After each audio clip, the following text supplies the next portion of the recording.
All right. Since it's being recorded, I think we can go ahead and just begin with our introductions. So I'm Eleni Vargas. I'm the Youth Programs Director for the Intertribal Agriculture Council. I'm a member of the Kashaya Band of Pomo Indians of the Stewart's Point Rancheria, and I live in Napa Valley, California. I'll pass it to Sunshine for her introduction. My name is Sunshine So. I'm the Youth Program Specialist. I'm Navajo, currently reside here in Las Cruces, New Mexico. I just want to thank you so much for being on today. I know evenings are dedicated to extracurricular activities and family time, so it means a lot that you guys are on. And feel free to, ask any questions throughout the webinar. We're here to help you and support you in any way we can. I'll go ahead and pass it to Bo. Hi, I'm Bo Vasu. I'm Northern Cheyenne, Oglala, Lakota. I'm from Ashland, Montana. I'm a youth program specialist here with the youth program. Thank you guys for coming on today. Hi everyone, I'm Kelsey. I am from Ashland, Montana. I'm Northern Cheyenne.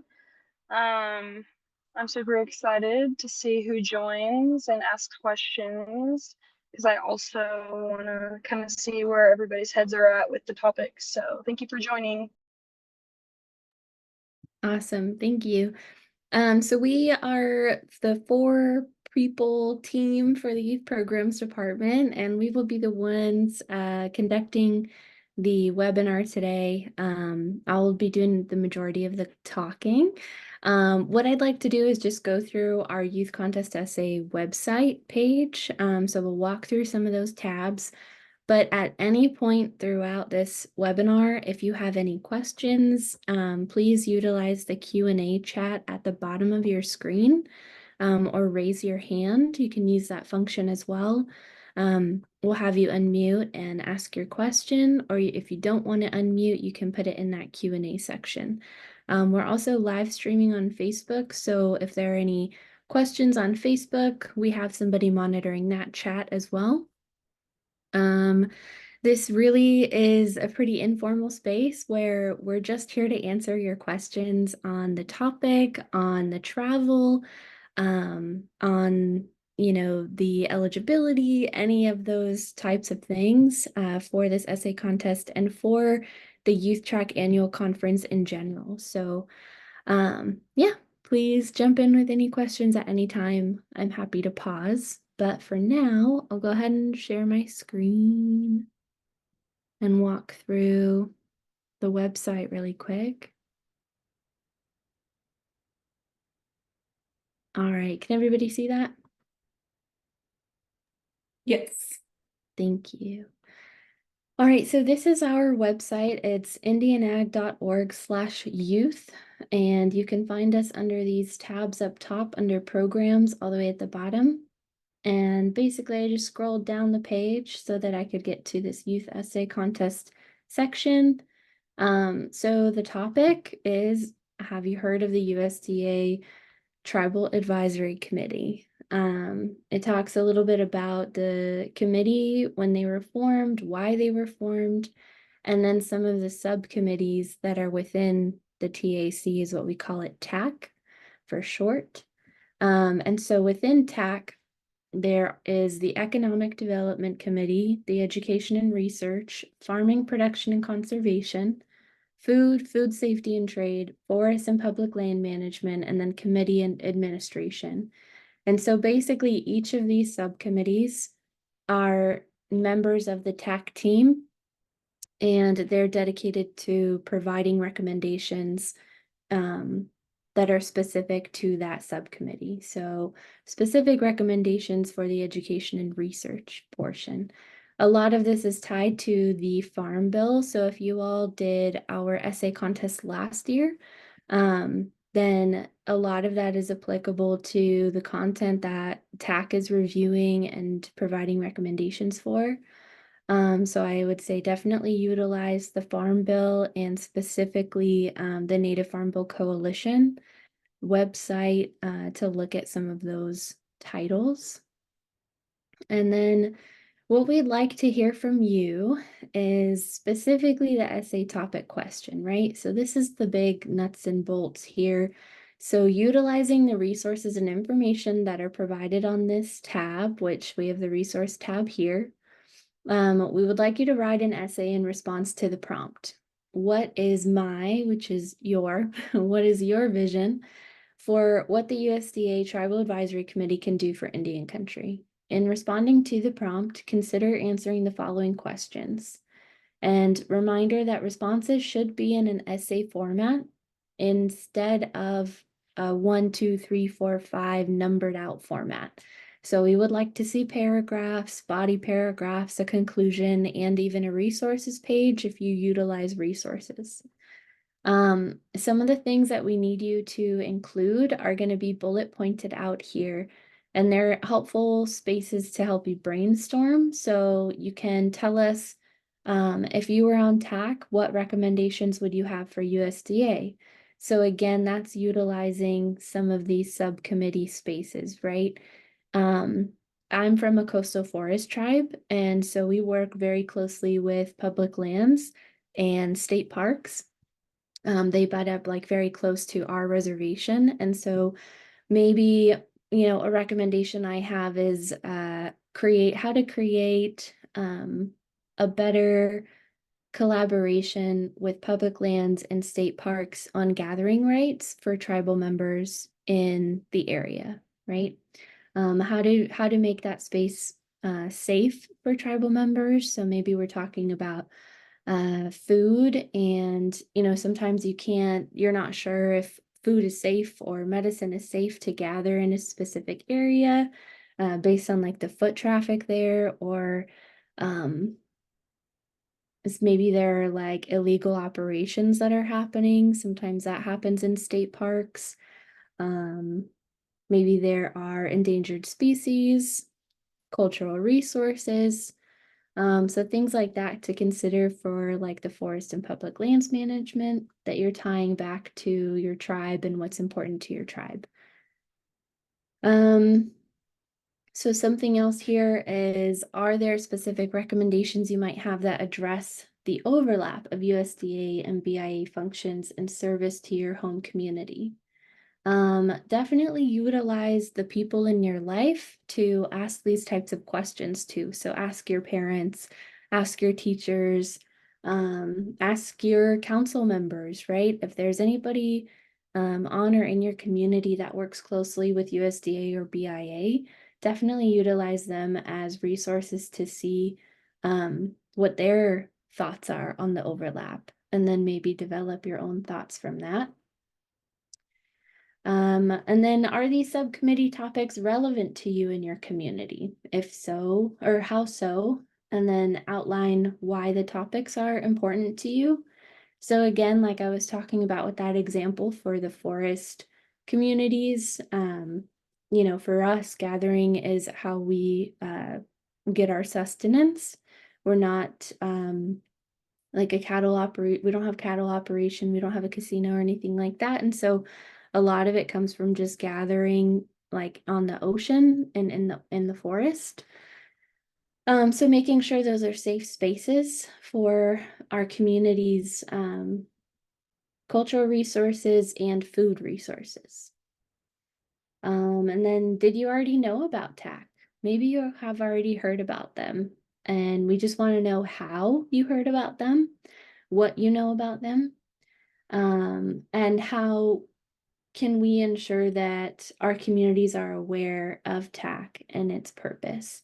And so that's a really reflective question. So if you already know that TAC existed, telling us how you know that they existed, and then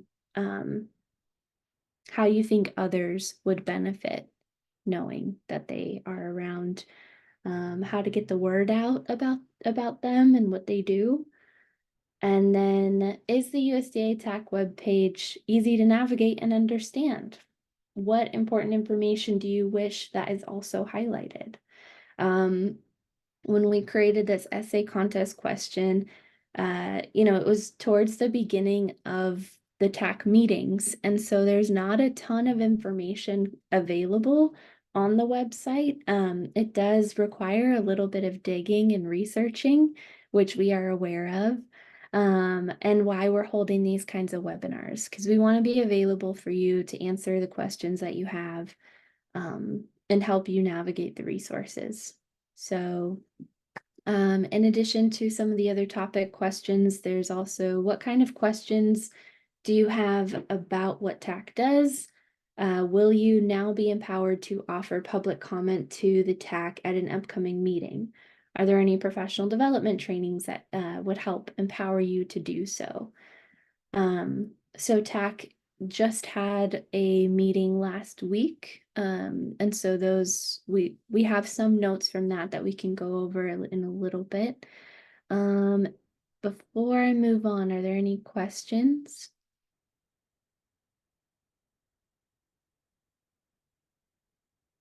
Okay. All right, cool. For the resources tab here, so this is the website for TAC. I'm gonna just click and it'll take us directly to the USDA page. And if you scroll down, you can see the definition of TAC, a couple more historic documents for them, the committee agenda, and then, you know, who each person is. So these little tabs go down. And then if we scroll down a little bit further, you can see the committee meetings. So their last one was September 5th. And it does show an agenda. It's a PDF style, so you can check out what was on that agenda. The only one that has meeting notes, so these are like the meeting minutes, which are basically recorded notes from that meeting, is their very first one in February, so you can check those out. Some more information on this left-hand side. But this is the website to utilize and to search through, like, let's see, this is the Ag Nutrition and Forestry, Secretary Vilsack, their information here. All right, so we go back to the website. More information about our webinars. So you had to register for this one, and you'll have to register for the one on the 30th as well. You can find them on our YouTube channel in a few days after the webinar takes place. Give us a little time to upload it for you. And then requirements. The essay should be a minimum of 3 pages and a maximum of 5 full pages. This excludes your works cited page, and it should be double spaced with 12-point font or 12-point Arial font and 1-inch margins. So very much like a school paper, right? We're requiring some of these specific things. The essay should be converted to a PDF file or a Word document and uploaded onto the application portal. We cannot accept Google Docs or like screenshots of your paper. It makes it really difficult for us to access, and it actually won't let us open the document. So it does need to be in a PDF or a Word document. And if you're having trouble uploading, please email us at youth@indianag.org, which you can find our email on the application and on the website. For eligibility, so the essay contest and conference is open to American Indian and Alaskan Native youth. You must be enrolled in a federally recognized tribe or a direct descendant of a federally recognized tribe. You must be entering grades 9 to 12 during the 2024 to 2025 school year. Must be a high school student ages 14 to 18. And if there are alternative accommodations, then please let us know using that email that I just mentioned, the youth@IndianAg, for instructions. I see Sophia has her hand up. Go ahead, Sophia. I was wondering, so for me, the information on my tribe is a little bit lower than most. I'm located in London, Ontario, but it is seen to be like we're originally from New York, and there's also a tribe in Wisconsin. So is there any, do you know, like the information of that would I be eligible still, even though mine's a kind of subcategory of those tribes? Yeah, and so are you living in Canada? At the moment, I'm located in Detroit. Okay. I would say since it's like a conglomerate, it should be okay, but if you don't mind emailing your question, or you can type it into the Q&A, and then we just have it written down for future reference, and I will get back to you tomorrow with a more definite answer. But right now, it sounds like you still fit the category of eligibility. Okay, thank you. Yeah, of course. Thank you. All right. And then you can just click to raise your hand again and it goes away. Okay, there you go. We'll go to frequently asked questions. So who can submit an essay? We just went over those eligibility rights, right? The alternative accommodations again, the essay format requirements, when the decision will be made. So the decision will be made. We will close the essay contest October 7th, and then we will get our decision out by the 15th. So we'll read through all of those internally, and then we'll score them using a rubric for all of the same rubric for all of them. And then we'll come out with 3 essay winners, and they're not like first, second, or third. It's just 3 finalists who, did great. And then 2 to 3 honorable mentions. So folks that just had like an outstanding essay. We will be utilizing email. So whatever email you use to apply for the essay contest, please make sure it's one that you check frequently. We will be utilizing email a ton. So if you receive an award to the annual conference, then you'll get an email from us like multiple times a month, just going over travel stuff, maybe another webinar option. We might need you to confirm your information or fill out our registration link. There's a couple different things like that go with, coming to the conference that we'll need from you. As I mentioned, the decision will be made by a review panel who reads through the essays and uses a scoring rubric for those. For example, the requirement for a full essay is 3 to 5 pages. So if someone uploads an essay of only 2 pages, they will receive a lower score for that section of grading. In this early period, we're sometimes able to catch applications that have uploaded an essay that doesn't meet the full requirements, and we're able to reach out and let that person know, like, hey, your application isn't complete. Do you want to complete it before the end date? So we typically have some time to be able to help people up until I'd say about the end of September, probably a week out. Then we start reading essays and we'll start grading essays.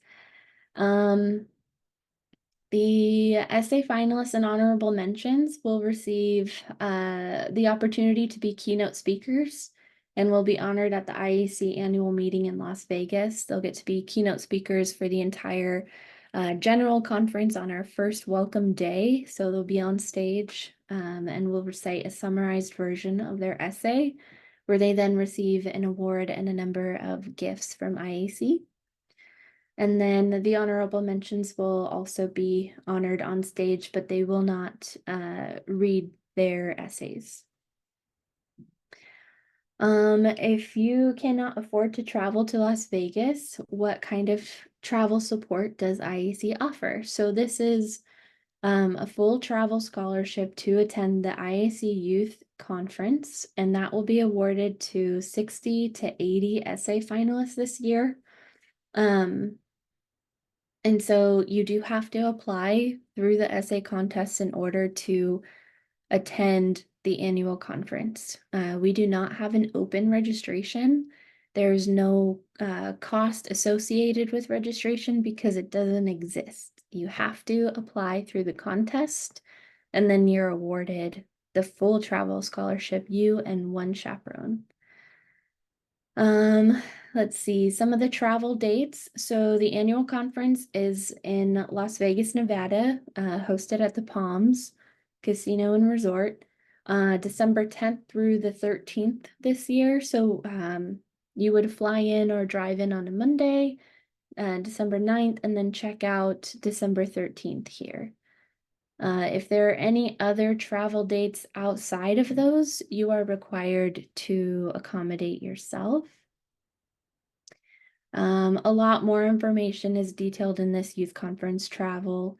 I'm gonna jump down to chaperones. So chaperones have to be 21 years or older. If they're not your parent or legal guardian, then your parent or legal guardian must designate that chaperone and sign one of our consent waivers, which that information will come out after the folks are awarded. So you'll get an email with the registration link, and we'll detail out what needs to be taken care of. Seeing if there's anything else that's necessary on this page. Nothing I see. Sunshine, am I skimming over anything? No, I think you covered everything. Just mainly the deadline is October 7th and the notification should start on October 15th. Awesome. I'm gonna just show what submitting an essay looks like. So again, on the website, there's this button to submit the essay. That'll take you directly to the application. Here is what it looks like. So the essay guidelines and topics or topic is put out here for you.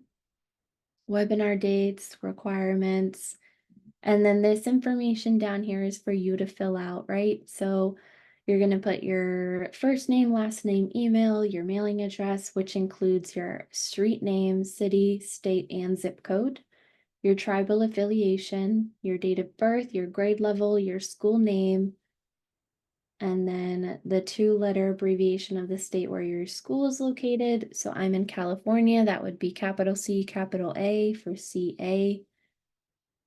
Your most frequently used cell phone number, whether that's yours or your parents', please provide that. Just as long as someone can be reached, we need that phone number. Your file upload is here. So again, we cannot accept Google Documents. Please don't send us those. Please convert it to a PDF or a Word document. Here's how you upload, right? So if I'm going to upload something, I click and then here it is. You can see it outlined here as a Word document. If I want to get rid of it, I can click this X and it goes away. I sign it by just typing my name in. And then I click the date that I submitted. If you want a copy of this, all of your responses here, you click this button and you put your email for the response and then you hit submit. And then we have your submission. And then here's the submission deadline reminder, right? October 7th, 2024 by 11:59 Pacific Standard Time it's a Monday. All right, I'm gonna X out of that. I'm gonna stop my sharing. Any other questions? Anything coming in from Facebook or anything like that?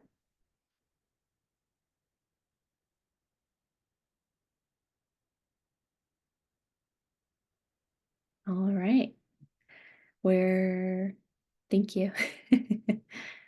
We're 25 minutes in. Let's see, Sophia, Hunter, have you guys looked at the essay topic already? Would it be helpful to have us review some of the meeting notes from the previous TAC meetings? Yeah, You got it. So from this most recent one, I can start out with some of that information. There was a lot of conversation about food procurement. So basically that's meaning how food is getting on and off the reservation, to and from tribal communities. The main thing that we're looking at here is in relation to the Farm Bill. And so within that, there are things with getting foods into schools, specifically tribal foods. So tribal producers that are doing like bison, buffalo products, fish, any kind of seafoods, produce, so like fruits, vegetables, also value added foods like breads and grains and things like that. The question that they're trying to fit in the recommendation that they're trying to make is, you know, how can we get more tribal producers and traditional foods into schools? And it's a bit of a long process because like USDA has to, they have a list of approved producers already, and they have to create and make a certain amount of product in order for them to be on that list. So if it's just, you know, one ranch producing enough for a small couple hundred people community, that might not be enough for the entire county. And so some of the things that USDA and TAC are working on are how to bolster that tribal producers' production of food, but also partner with a couple other people right in the community to do that kind of work. Same thing with like fish and other food products like that. Some other things that came out of that one are, if you've heard of meat and poultry processing plants. So some tribes, especially during the pandemic, created meat and poultry processing plants to help feed their tribal people. So this is a form of food sovereignty. And what we're seeing in Indian country with these meat and poultry processing plants, or even the mobile ones, their processing units, is that USDA has to have an inspector go to these plants and approve that safety measures are being taken care of in terms of like what the kill floor looks like, what the processing equipment is, the entire facility, the food packaging, all of that kind of stuff. They have to run through an entire list to make sure that it's approved and it's safe. But typically there's only one inspector for like an entire state, or for an entire, you know, couple counties.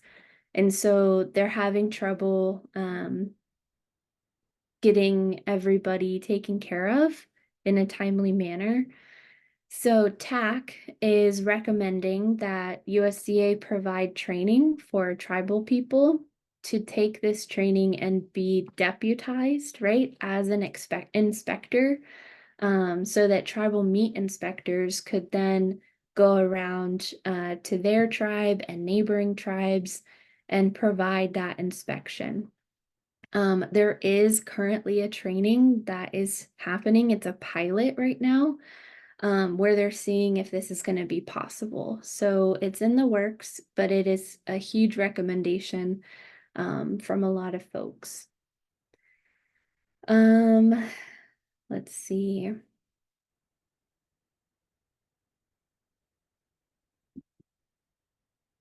From May, some of the meeting conversation that was had is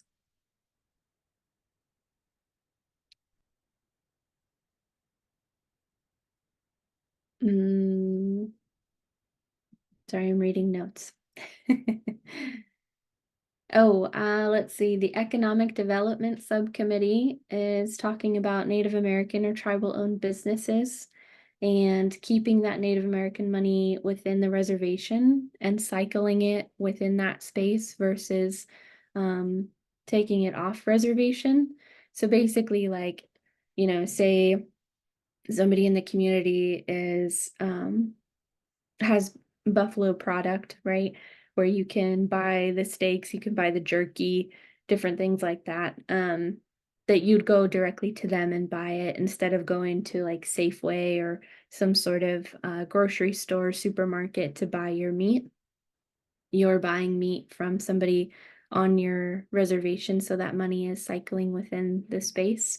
And that's in addition to like, produce, any kind of goods, crafts, artisans, things like that. Bo, was there anything you wanted to add to that portion? I hope I did it correctly. Only thing I could add is maybe like so on the Northern Cheyenne Reservation, the tribe owns an office supply store, and every business within the tribe buys office supplies through them. So when they get grants or anything and need to spend money, it cycles through the office supply store and then goes back into the community for the people who work there, and then they spend their money at like, at the casino or at a gas station. So it's just certain businesses like that are good ideas to like maybe bring up and just to keep that money cycling in if you're going to talk about the economic aspect of it. Awesome, thank you. That was a really great example. So if Bo were writing an essay, he could use that personal example in his essay, right? Because that's coming directly from his tribe and his area. Let's see, what else do we have? Farm production and conservation. So like ranchers and farmers with wildfires or floods destroying crops, cattle lost to diseases and fires, aid to these producers in times of need. So there's been a lot of wildfires happening. We have a really big one in Nevada right now. So if, you're from a Nevada tribe and it's affecting you, there are definitely things within the TAC subcommittees that you can write about. So you can go under that farming, production, and conservation, or even like the forest and public lands section. You could even go under the food safety and trade, because, it could be like an encroachment on your food sovereignty, your gathering rights and things like that. Let's see.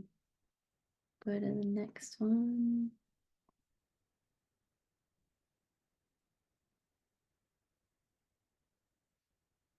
Something else that TAC has brought up is APHIS, which is Animal and Plant Health Inspection Service. It provides Native youth ages 13 to 17 years old with a 2-week of in-class experience learning on career opportunities, agriculture, and other land management considerations. APHIS provides lodging, transportation for the participants, and it also provides 8 to 10 weeks of paid internship for tribal young professionals to work with and understand different APHIS programs. Anything from that, Sunshine, that you'd like to add? Yeah, so maybe you can mention you want, joint forces, joint leverage, and of course, collaboration with different youth programs or youth programming. I think that'd be a phenomenal recommendation to TAC as well. And so TAC has this education committee, right, as one of their subcommittees. And so that's a great space where if you're reading the minute notes or you're reading the agenda or you're reading about TAC and you feel like you don't see yourself represented, maybe you are looking for something like this program that APHIS provides, you can expand on that. Are there other programs like this? Can we advocate for something that allows for more youth to join or more local to where you're at, versus the national scale. So those are a couple examples from the agendas, which you can find on their website. And basically what we did is just summarize them because they're pretty long. They're kind of full of like jargon, a lot of vocabulary, that is sometimes difficult to sift through when you're looking for, some sort of specific information. or if you don't know what you're looking for at all. So hopefully some of those summaries help. We won't be putting those summaries of our notes online, but you can reach out to us for like a download of the summary. So we're happy to share it with you if you reach out to us. Hopefully that helps. Any other questions so far? I don't want to end early in case somebody else comes on. Oh yeah, Sophia, go ahead. I was lost in train of thought. Okay. So in this essay, the way you're describing it, like in your examples, is that we focus on one subcategory through our whole essay. Is that what you're looking for? So you could focus on one, yes, but you could also focus on multiple. It's really up to you. What we would like to hear from you is which one of the topics is relevant to you in your community. If that means that multiple are, fantastic. Please outline that in the, 5-page max requirement. And then you can answer any of the other essay topic questions also. So, say, you choose like the forest one to talk about, and you are able to write like one full page on it, but then you're like, okay, I've got 2 other pages I have to write for the minimum requirement. So maybe then you're talking about recommendations that you would give to TAC. And through that, maybe you're like, oh, I could write more on the education and research section, and you write some on that subcommittee. Does that make sense? Yes, thank you. Okay, no problem. Yeah, so for that essay topic, we're giving you like a lot of area to cover, but you don't have to cover all of it. You can pick and choose what sounds good in your essay. I do suggest also, if you write your essay in time and you have enough time before turning it in, to have someone review it for you. If you have a trusted teacher or parent or family friend, please, give it to them, have them review it for you, go over any edits, or if they have recommendations, that can be very useful.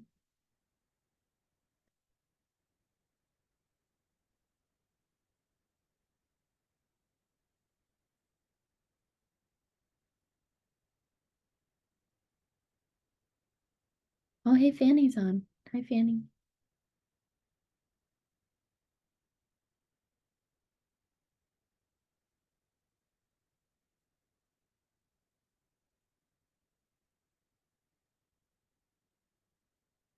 All right, well, we'll stay on for the time. And what we can kind of do is maybe go around to the specialists and hear, if you were going to write this essay, what would you write? How would you write it? Maybe some of the topics you would choose. I think Bo and I have, created some avenues for you, and we can elaborate on those. Sunshine, would you want to go first? Yeah, so I think it's very crucial to have like a youth voice at the table. I think that's really important. If you guys didn't know, we also have a Native Youth Advisory Council, and we actually have a youth delegate who sits on the IAC board. And I would recommend to have something similar. I think youth voices are definitely, should be a priority in this manner. So I would write about how important it would be to have maybe like a youth TAC, who of course would have a youth delegate be on the board as well. And this would just, create a lot of great things for Native youth and ag.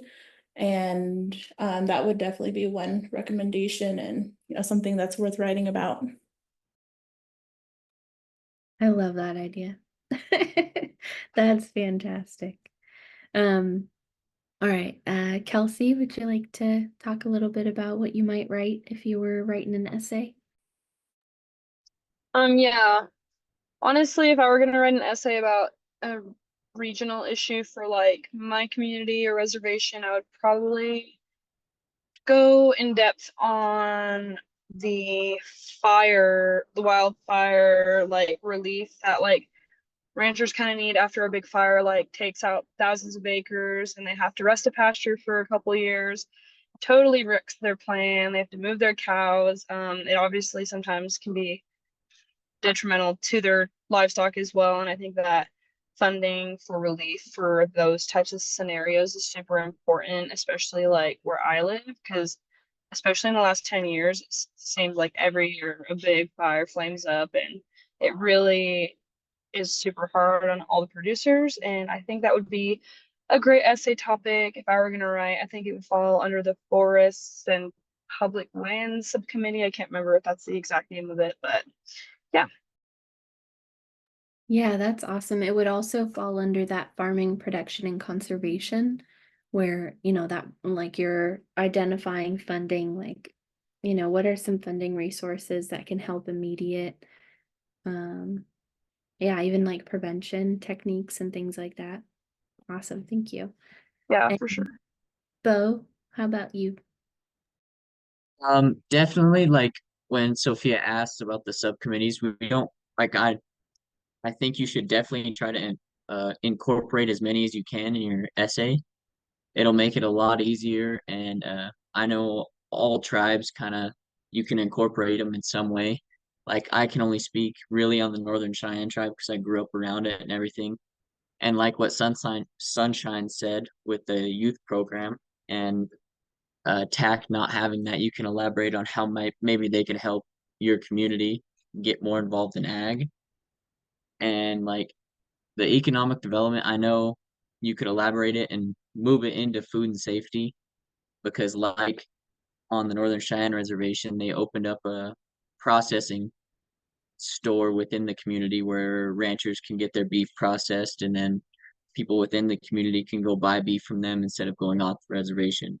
And then you can also tie that within the economic development, which the money is constantly staying in within the tribe.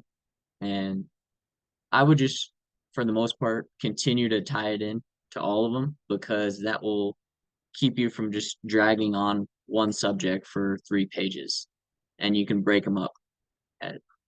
That's what I would do at least. Thank you. That's a good way to say, like, and just to acknowledge, like, a lot of tribes are doing most of these things at some capacity. I think one of the subcommittees to just outline for you guys is that subcommittee administration.